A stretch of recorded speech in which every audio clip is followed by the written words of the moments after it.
بسم اللہ الرحمن الرحیم۔ شروع اللہ کا نام لے کر جو بڑا مہربان نہایت رحم والا ہے۔ ویڈیو کو شروع کرنے سے پہلے ہمیشہ کی طرح پیار بھرا السلام علیکم۔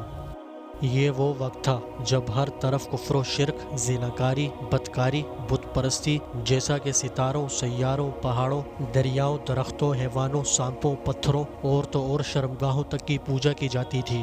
ساری کی ساری دنیا تاریکی میں ڈوبی ہوئی تھی اور جہالت کی اندھیری رات اس طرح غالب تھی کہ کہیں کسی بھی ملک میں کوئی روشنی ٹمٹماتی نظر نہیں آتی تھی۔ دنیا پر ایسا برا وقت اس سے پہلے کبھی نہیں آیا تھا۔ یہاں ضرورت تھی ایک سچے مسیحا کی جو کہ دنیا کو مزید تاریکی کی دلدل میں دھنسنے سے بچاتا اور ہر طرف روشنی ہی روشنی بکھیرتا۔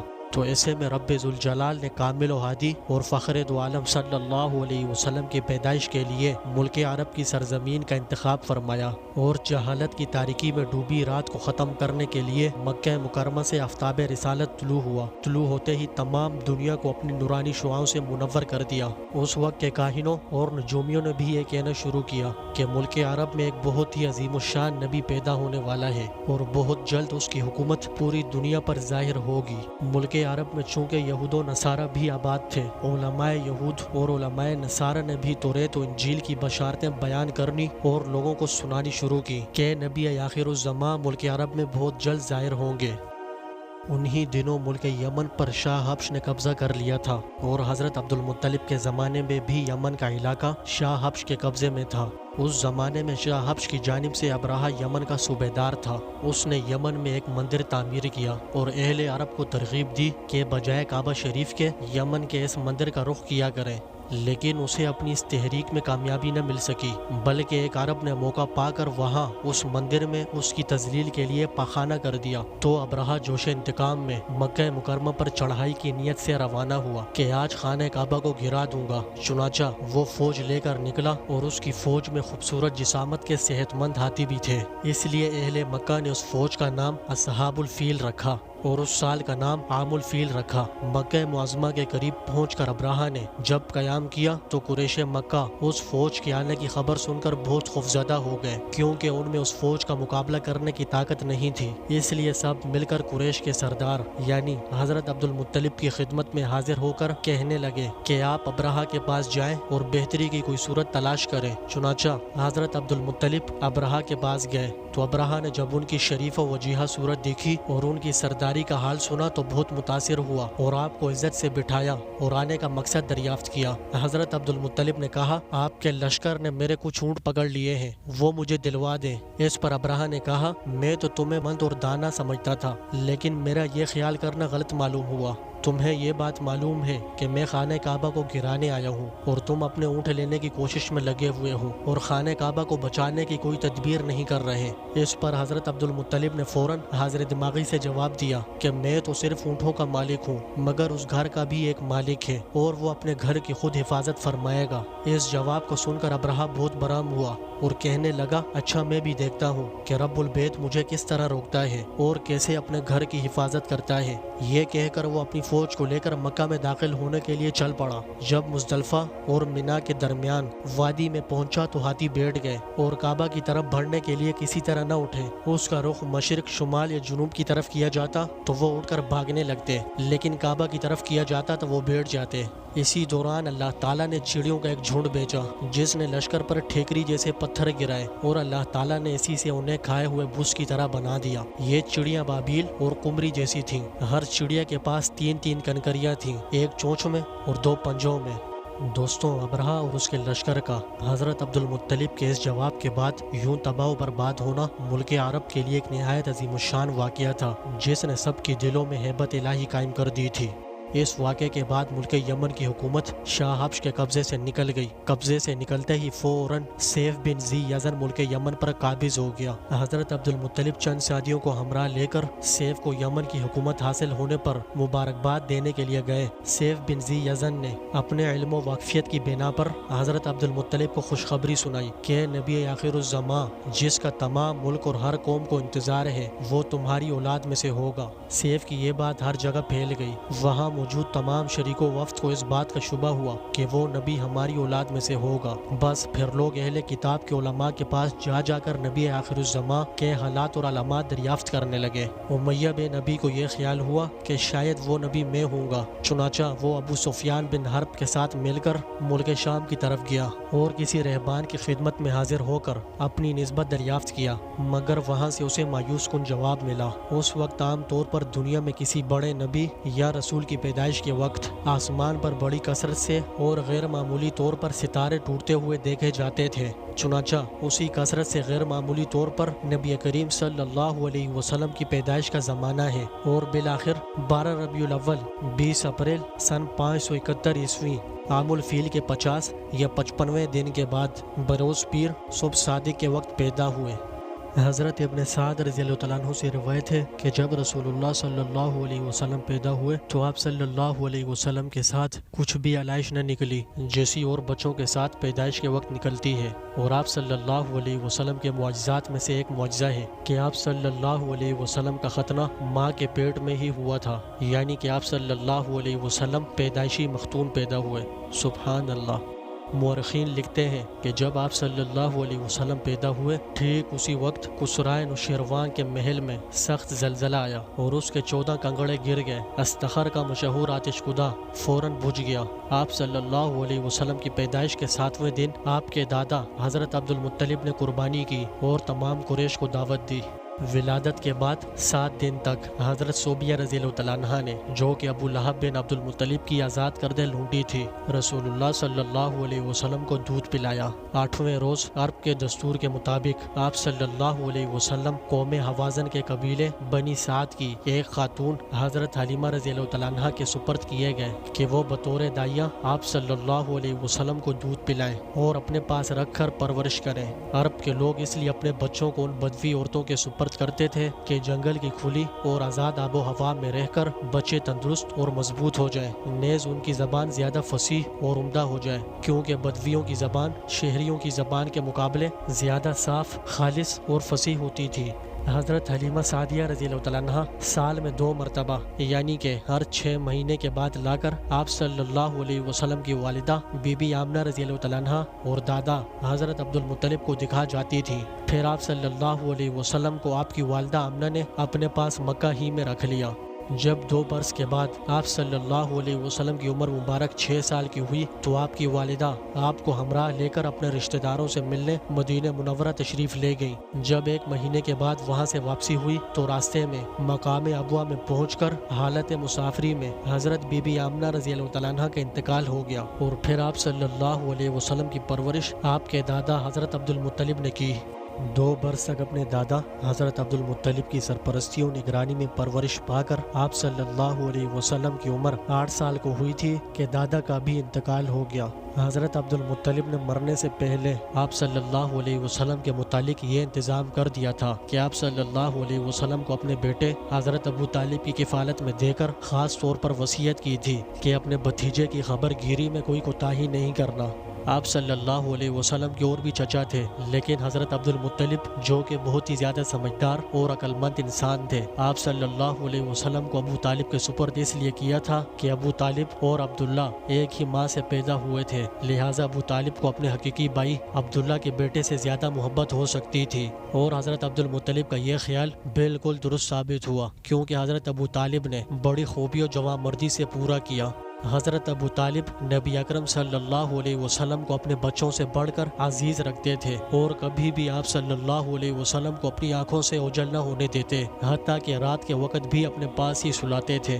آپ صلی اللہ علیہ وسلم کے بچپن کا زمانہ عرب کے دوسرے لڑکوں کی نسبتاً بہت ہی عجیب گزرا۔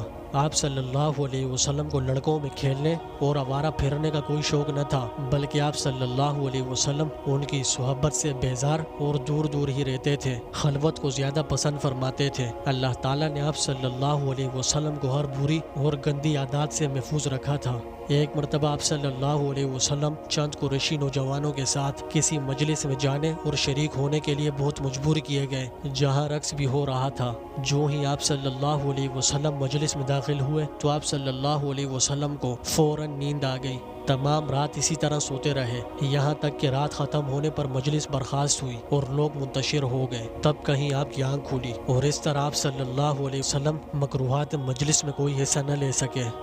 جب آپ صلی اللہ علیہ وسلم کی عمر مبارک 12 سال تھی کہ ابو طالب ایک تجارتی قافلے کے ہمراہ کچھ مال تجارت لے کر شام کی طرف جانے لگے اور آپ صلی اللہ علیہ وسلم کو مکہ ہی میں چھوڑنا چاہا، چونکہ آپ صلی اللہ علیہ وسلم ابو طالب کی کفالت میں آ کر ہر وقت ان کے ساتھ ہی رہتے تھے، اس لیے اس جدائی کو برداشت نہ کر سکے۔ ابو طالب نے بھتیجے کی دل شکنی گوارا نہ کی اور آپ کو بھی اپنے ہمراہ ملک شام کی طرف لے گئے۔ ملک شام کے جنوبی حصے میں ایک مقام بصری ہے۔ جب قافلہ وہاں پہنچا تو ایک عیسائی راہب نے جو وہاں رہتا تھا اور اس کا نام بحیرہ تھا، اس نے آپ صلی اللہ علیہ وسلم کو دیکھتے ہی پہچان لیا کہ یہی نبی آخر الزمان ہے۔ بحیرہ ابو طالب کے پاس آیا اور کہنے لگا کہ تمہارا بھتیجا نبی مبعوث ہونے والا ہے، اس کے اندر وہ علامات موجود ہیں جو کہ نبی آخر الزمان کے متعلق توریت و انجیل میں لکھی ہیں، لہٰذا مناسب ہے کہ اس کو تم آگے نہ لے جاؤ اور یہودیوں کے ملک میں بالکل بھی داخل نہ ہونا، مجھے اندیشہ ہے کہ وہ یہودی ان کو شہید کر ڈالیں گے۔ یہ سنتے ہی حضرت ابو طالب نے آپ کو وہاں سے مکہ مکرمہ روانہ کر دیا، اور جب آپ صلی اللہ علیہ وسلم 15 برس کے ہوئے تو جنگ فجاجہ میں حصہ لیا۔ دوستوں، اگر آپ کو نہیں پتا کہ جنگ فجاجہ کون سی جنگ تھی تو فکر کرنے کی کوئی بات نہیں، اس ویڈیو میں آپ کو حضور صلی اللہ علیہ وسلم سے جڑی ہر چیز کا معلوم ہو جائے گا۔ بس آپ سے گزارش ہے کہ ویڈیو کو پورا ضرور دیکھیں۔ مقام اوقاز میں ایک بہت بڑا میلہ لگتا تھا اور اس میلے میں مشاعرے، گھڑ سواری، پہلوانوں کی کشتیاں اور فنون سپاہ گیری کے دنگل ہوتے تھے۔ عرب کے تمام قبائل جنگجوئی میں حد سے بڑے ہوئے تھے اور چھوٹی چھوٹی باتوں پر تلواریں نکال لیتے تھے۔ اس میلے میں ایک چھوٹی سی بات پر قبیلے حوازن اور قبیلے قریش کے درمیان نوک جھوک ہو گئی۔ پہلے تو دونوں قبیلوں کے سمجھدار لوگوں نے بات کو بڑھنے نہ دیا اور ایسے تیسے کر کے معاملہ ٹھنڈا ہو گیا، لیکن شرپسند لوگ ہر قوم میں ہوا کرتے ہیں، اس لیے انہوں نے معاملہ درست ہونے کے بعد پھر سے بازار گرم کر دیا اور جنگ و جدال شروع ہو گیا۔ اس وقت محرم الحرام کا مہینہ تھا اور یہ مہینہ تو ویسے بھی بہت ہی فضیلت والا تھا۔ اس میں لڑائی جھگڑا کرنا بہت ہی سخت گناہ کا کام تھا۔ جو جاری شدہ لڑائیاں ہوتی تھی وہ بھی اس مبارک ماہ میں ملتوی ہو جاتی تھی۔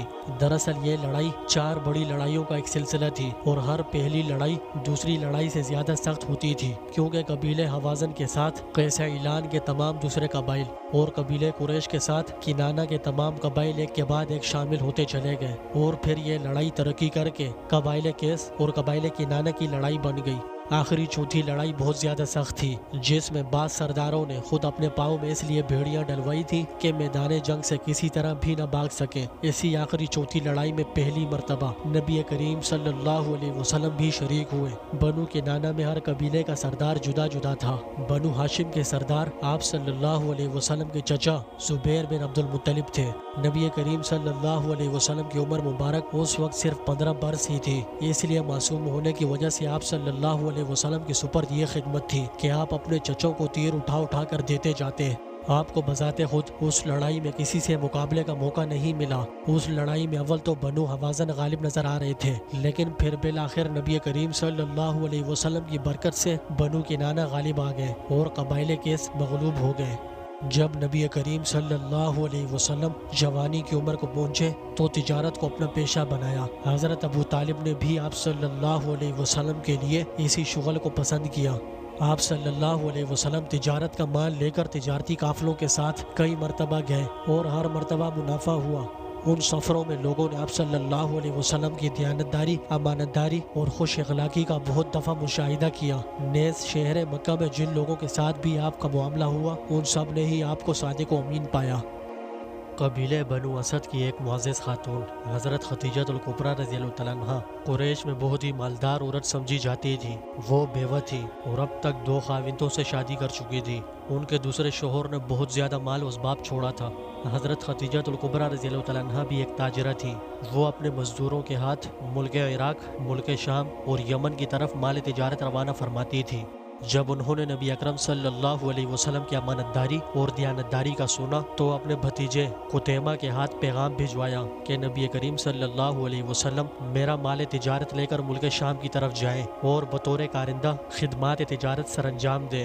تو آپ صلی اللہ علیہ وسلم نے اپنے چچا حضرت ابو طالب سے مشورہ کرنے کے بعد اس خواہش کو پورا کر لیا اور حضرت خدیجہ رضی اللہ تعالیٰ عنہا نے آپ صلی اللہ علیہ وسلم کے لیے مناسب سا معاوضہ مقرر کر دیا۔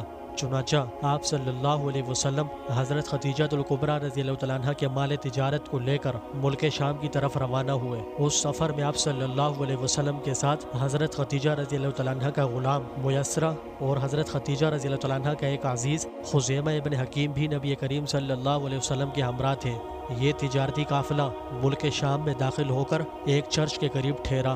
اس چرچ میں ایک راہب تھا جس کا نام نستورہ تھا۔ نستورہ نے نبی کریم صلی اللہ علیہ وسلم کو دیکھا تو اپنے چرچ سے کچھ کتابیں لایا اور آپ صلی اللہ علیہ وسلم کے پاس آ کر آپ کے جسم اور چہرے کی دیکھ بھال کرنے لگا۔ وہ کبھی آپ کو دیکھتا تو کبھی کتابوں کو پڑھتا اور مقابلہ کرتا۔ اس عجیب سی کیفیت کو دیکھ خزیمہ کے دل میں شک پیدا ہوا اور اس نے بلند آواز سے مدد کو پکارا۔ مدد کا سنتے ہی قافلے کے تمام قریش دوڑ پڑے۔ نستورہ اس طرح قریش کو آتے دیکھ وہاں سے بھاگ کر اپنے چرچ کی چھت پر جا بیٹھا اور وہاں سے قافلے والوں کو بتایا کہ خطرے کی کوئی بات نہیں، میں اس شخص کا معائنہ کر رہا تھا، کیونکہ نبی آخر الزماں کی جو علامات اور خط و خال ہماری کتابوں میں لکھی ہیں وہ سب کی سب اس میں موجود ہیں۔ یہ سن کر سب کو اطمینان ہوا۔ اس سفر میں بھی قافلے کا مال بہت منافع سے بکا۔ آپ صلی اللہ علیہ وسلم کی دیانتداری، امانتداری، خوش اخلاقی اور پاک بازی حضرت خدیجہ الکبریٰ رضی اللہ تعالیٰ عنہا سے ڈکی چھپی نہ تھی۔ اگرچہ مکہ کے شرفاء و امراء میں سے ہر کوئی حضرت خدیجہ رضی اللہ تعالیٰ عنہ سے نکاح کرنے کا خواہش مند تھا، مگر انہوں نے خود اپنی سہیلی کے ذریعے سے نبی کریم صلی اللہ علیہ وسلم سے شادی کا پیغام بھیجا۔ آپ کے چچا حضرت ابو طالب نے بھی اس رشتے کو منظور کر لیا اور حضرت ابو طالب نے ہی خطبہ نکاح پڑھایا۔ نکاح کے وقت آپ صلی اللہ علیہ وسلم کی عمر مبارک 25 سال اور حضرت خدیجہ الکبریٰ رضی اللہ تعالیٰ عنہ کی عمر مبارک 40 سال تھی۔ حضرت خدیجہ الکبریٰ رضی اللہ تعالیٰ عنہ کے بطن مبارک سے آپ صلی اللہ علیہ وسلم کی 4 صاحبزادیاں اور 3 صاحبزادے پیدا ہوئے۔ صاحبزادیوں کے مبارک نام یہ ہیں: سب سے بڑی بیٹی کا نام حضرت رقیہ رضی اللہ تعالیٰ عنہ، پھر دوسری حضرت زینب رضی اللہ تعالیٰ عنہ، پھر تیسری حضرت ام کلثوم رضی اللہ تعالیٰ عنہ اور سب سے چھوٹی حضرت فاطمہ الزہرا رضی اللہ تعالیٰ عنہ۔ دوستوں، یہ تو تھے حضور اقدس صلی اللہ علیہ وسلم کی صاحبزادیوں کے مبارک نام، جبکہ صاحبزادوں کے نام آپ نے مجھے کمنٹ میں بتانے ہیں۔ یہاں تک تو میں نے اپنی ٹوٹی پھوٹی کوشش سے حضور صلی اللہ علیہ وسلم کی پیدائش سے لے کر آپ صلی اللہ علیہ وسلم کے نکاح تک کا مکمل واقعہ بیان کر دیا ہے۔ اللہ تعالیٰ سے دعا ہے کہ اللہ تعالیٰ اس کوشش کو قبول فرمائے اور آپ لوگوں کے سننے کو بھی۔ دوستوں، آج کی اس ویڈیو کو یہی ختم کرتے ہیں۔ مجھے امید ہے کہ آپ کو ہماری یہ ٹوٹی پھوٹی ویڈیو ضرور پسند آئی ہوگی۔ اگر پسند آئی ہے تو اس ویڈیو کو اتنا لائک کریں کہ دنیا کو پتہ چل جائے کہ ہم اپنے نبی خاتم الانبیاء، تمام انبیاء کے سردار حضرت محمد مصطفیٰ احمد مجتبیٰ صلی اللہ علیہ وسلم سے کتنا پیار کرتے ہیں اور کتنی زیادہ محبت و عقیدت رکھتے ہیں۔ ساتھ ہی ساتھ اس چینل کو بھی سبسکرائب کر دیں اور ویڈیو اگر تھوڑی سی بھی اچھی لگی ہے تو اسے زیادہ سے زیادہ شیئر کریں۔ زندگی رہی تو میں ملوں گا آپ سے ایک اور نئی ویڈیو میں۔ تب تک کے لیے اپنا بہت سا خیال رکھیے گا، دعاؤں میں یاد رکھیے گا۔ پیار بھری دعاؤں کے ساتھ مجھے دیجیے اجازت۔ اللہ حافظ۔